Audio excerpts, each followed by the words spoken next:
Guys, it's Sonya. Look at my stuff. Look at my stuff everywhere. So much stuff, so much stuff. Well, today, oh, by the way, how cool is this dragon? We're definitely keeping him. But I have so many treasures, okay? It's not junk, it's my good stuff. This is stuff that I have thrifted that I have never gotten out to my shop floor. And it's just been here and there. And I feel like, yeah, I need, instead of going out and thrifting more right now, I need to get control of all my stuff, okay, that floats around this shop.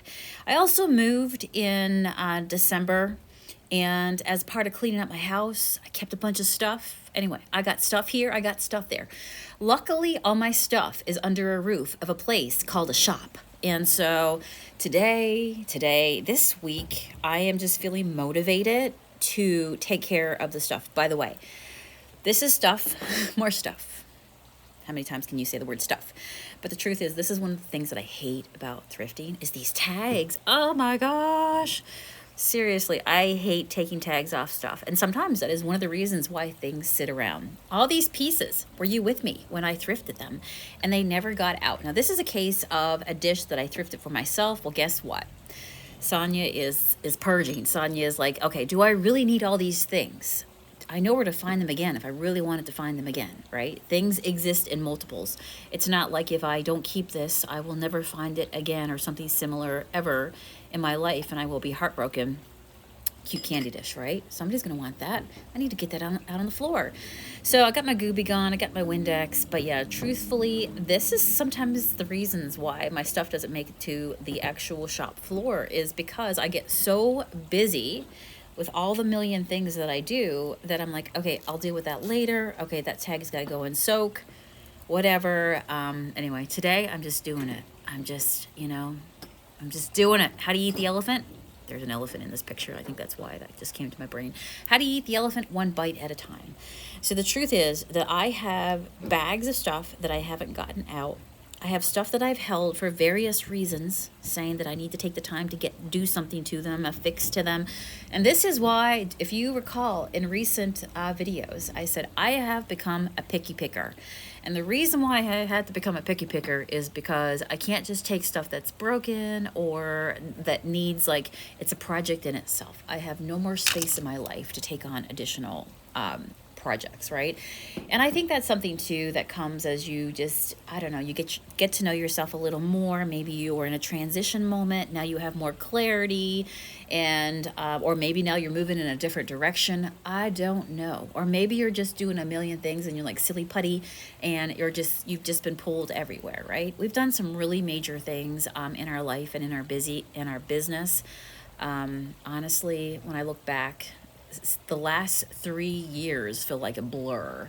There was a period where up until December, we were doing a 2-hour commute every day just to get to work and to get home.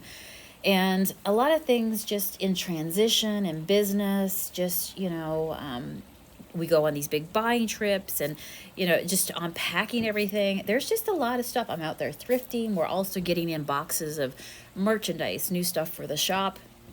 I try to keep, as an example, all my shipping papers and bubble wrap and things that I can recycle and reuse. Because let me tell you, if you own a small business, just buying air, literally bagged air, is costly. Like one of those rolls of bubble wrap, the last time I went to get a roll of bubble wrap, it was like $19.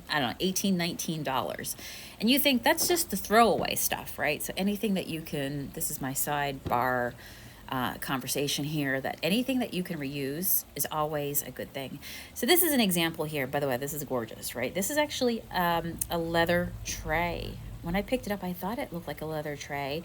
This was another one. I had that on Etsy. And then I got some clarification. You just have a moment of clarity and you're like, okay, so I recently transitioned. We did a whole new bead program. By the way, if you've been watching me live in the mornings, we bead together, we make stuff. It's a good time. I'm loving beading. Oh my goodness. At this current juncture of my life, I crave to bead. I am now addicted to beading. I don't know. It just keeps me in the present. I love working with my hands. It gives me something to do. I immediately have that beautiful satisfaction of something being made. Anyhow, tell me if you too are in the beading world and you absolutely love it. And even just creating things that other people love, jewelry. Maybe they're not makers, but you know, maybe they just want a fully finished piece. But I digress, because yes, we just started a beading program. We have at this point sourced over 500 beads. So yeah, why I'm out like literally sourcing beads across the country, breaking down beads, tagging beads, you know, displaying beads, selling beads, because there's one part of like keeping up, you know, we're open 7 days a week. So there's serving the customers, there's maintaining, there's trying to like project and do things for the future. So it can be a lot, and I'm okay with that, because I like to live like I'm not the person that likes to watch the clock on the wall. I like to be doing things. I need things to keep me busy, and I love that. It feels right for me. So I'm thriving here, and you know, it's fine. But I have reached this point, and I was saying it this morning on my live, that I want to organize and I want to declutter. I just have gotten to a point where I have a lot of stuff. And, you know, I'm in a big building and I have a lot of space to hide things. I kind of fell into that in my last house. We had a large, beautiful old 1800s home. If you followed me through that journey, you saw the house, you know, there was lots of closets, nooks and crannies. And yeah, by the way, I'm showing you this. Now listen, you ain't getting this, okay? I'm not selling that. That's got UFOs. That's got a whole abduction going on. So me and Matt agreed that we're not doing that. But you can have the castle, okay? You can have the castle right there. Beautiful. I thrifted these. Now I think I paid $4.99. I show you the tag, or I've already showed you. Here it is, $4.99. But this is the other thing. Like, you have a lot of money wrapped up. You know, if you're somebody who's bought stuff, whether it's furniture to paint, stuff to resell, like get to cracking, right? Because, you know, that's your investment, that's your money. So I have a lot of money and stuff sitting around as well that, you know what, I bought it for an investment to sell to somebody else. Here's another $5. So you think those two things, 5 and 5, right? That's, you know, if you saw a $10 bill on the floor, you'd be like, woohoo, you know? I'm going out for like nuggets or something. So I'm just saying, I could buy a lot of beads with $10. So anyhow, here's me. I bought this here. And then this is an example. I took them off. I love that, right? But then they were all taped up. I took the tape off and I looked and like, oh my gosh, some of the wings are misplaced. They're like, you know, things are going on. And I'm like, okay, I haven't put that out yet because, okay, after I'm taping it, it has some issues, but I'm not going to fix it. But you know what I did? I put it aside. I went, okay, I'll figure out that later. Can I shake it? Can I get the wings back into place? Can I lift up the acrylic tray? No, we ain't going to do that, right? Oh my goodness. It's like when we buy things and we put it to the side of the garage and we say, you know what, I'm going to do that later. And we never do. So it is so easy to get overwhelmed and for things to add up. All these things take up space in your life. I love this. When we thrifted this, I think Matt was like, I want to keep that one. I'm like, yeah, that's cool. I like that, right? Salem, Massachusetts, one of our favorite places. Today, I'm like, keep or sell? He's like, sell. And I'm like, I'm so glad you said that, because yeah, I want to keep the things that feel like super special. But honestly, I thrifted that. If I wanted that in the future on one of my trips to Salem, I can go ahead and I can pick that up, right? So why am I keeping that? All kinds of candle holders I need to like put out. This little set right here. Who was with me? I love them. We thrifted this whole canister set, right?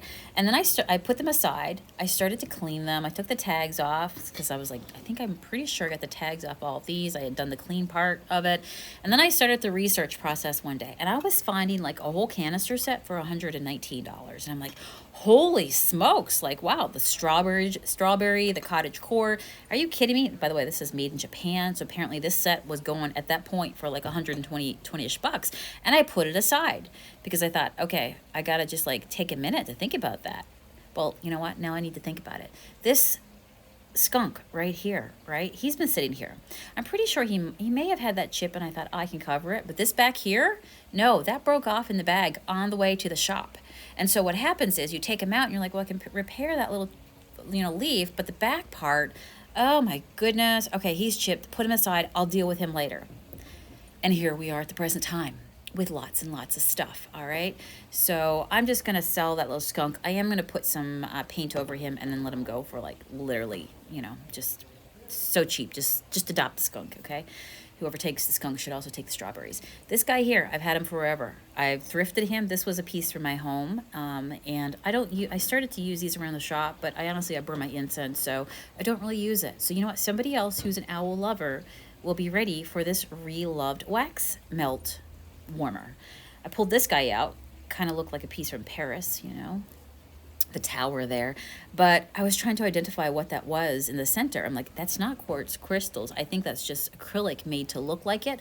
But you know what? I'll research it. And then it gets put aside, okay? And here we are with a broom. We bought this broom out thrifting. I think we were going to use it for something. I can't remember. Maybe Krampus was coming and we're doing a special event or something. I don't know. But anyhow, I'm ready to move on. All right, this box here. I kid you not. I had a lady in my store and she was like, I really want to buy this. And at the time, it was my display. You can still see. There's even a little advertisement inside of it. I had it sitting up like this. And I had like all kinds of brooches inside of it and sticking into it. And then talk a little bit about the bee and the symbolism of the bee. I loved it. And she brought it up and she's like, can I buy this? And I'm like, oh, I'm so sorry. That's actually a display. So I'm not selling it. She's like, seriously, name your price. I really want it. And I'm like, no, I appreciate that we love the same things, but I'm going to keep it. And now I'm like, I should sell this. I need you back. Lady who wanted this, please come back. Because now today I'm just feeling like I'm ready to move it on. I bought this and brought it to the shop. Paid what, $2.99 for it? And I thought that'd be a cool project, right? Because I could splash some paint on that. I've painted a million gazillion of these. It looks really cool, you know, put a bright, vivid color onto it. You know, I was gonna do a project. Sonia, do you have time for any more projects? You don't. Okay, let's just move it on. And when I'm ready to do a paint project, I can go out and I can find something else in the metal wire section to paint. Okay, then we have a box of birds. I'm like, I thought I sold these. I know somebody had messaged me that they loved this bird, and I was like, well, as soon as I get them up, I'll let you know. I never got them up. So these birds have been in this box. And then this is the question of, do you keep the box or do you just, you know, get rid of the box? And I started to take this apart, and then I remembered, oh yeah, that's right. Everything's falling apart inside. It's a wonder that bluebird just didn't fall out. So at this point, we should take, you know, things don't sell in boxes, right? You do a better job if you take something out and you show people. Do people really care? Do they want the old Kirkland's box? I don't. I really don't. And now I'm going to be covered in styrofoam. Oh my goodness. I have literally a couple back at the bead table right now making a bracelet as a gift. And so I'm over here working through this stuff, just trying to get it done. I love that guy right there. And I'm like, I'm going to be covered in styrofoam now. Okay, great. That stuff is so messy. So there's 3 birds in here, brand new. Thankful for that box. And now it's time to sell them. Maybe I'll just price them individually. Some people just want to buy them individually. There was a time when I would only sell things in sets, and I'm like, no, you want it? Sure. Okay, we can make that little blue bird yours. Not a problem. Not a problem. This is going to go in the garbage. Feels good as well. We got to dumpster it back, and I have just been taking all the garbage out. Okay, so I bought this, right? Cool. Hand painted, got the name of the person. Spent so much time trying to find this person, to research this, and cannot find anything. So what happens? This beautiful painting gets put aside because you're not sure how to price it because it is so special. That's a hand-painted plate. It's beautiful. But, you know, that's cool. That would be cool as part of maybe a gallery wall. It could be somebody that is into cottage core, grandma core, really old vintage core, you know, because it's kind of a throwback, right? So anyhow, I just got to get a price on it. Here's one. I bought a set of 2 of these. I kept one to use, and the other one's just been sitting, and I haven't used it. Sometimes I like to keep things for like anything that I can use for bead bowls, but this one's a little deep, so I've been holding on to it. But you know what? It's time to go. It's time to go. It's time for me to tag it. And this is why it's also time to go, because you find stuff that's gone missing. In the beginning, I showed you that I was using my little paint can opener as a scraper. But you got to be careful sometimes because it will scrape things. So I found that. And then I found this bag of beads. Oh my goodness. Like, Sonia, you're uncovering things that you had no idea where they were. They were just like in bags underneath tables. Oh my goodness. So yeah, this is some beads that I've been looking for a while. And yeah, just a whole ton of them. Look at all those little seed beads. Anyhow, so there's always something to do, but I am currently in this week of just clearing out the clutter and trying to stay on top of that and just staying focused and leaning into organizing my life. This is all the stuff that I'm organizing for, like boxes that I can be reusing for my Etsy shop, bubble wrap. But yeah, there's so much in this store, and I have, oh my goodness, I have so much stuff that I play with on a daily basis. By the way, that's Philip the goat. He always makes me think that that's Stanley right there. So cool. And then of course, then there's a whole section of trays and stuff that I'm pulling out for future displays. And Matt's over here opening up all kinds of other stuff that's coming in the store. We got stuff. We got stuff. So anyway, welcome to my week of organizing my said stuff.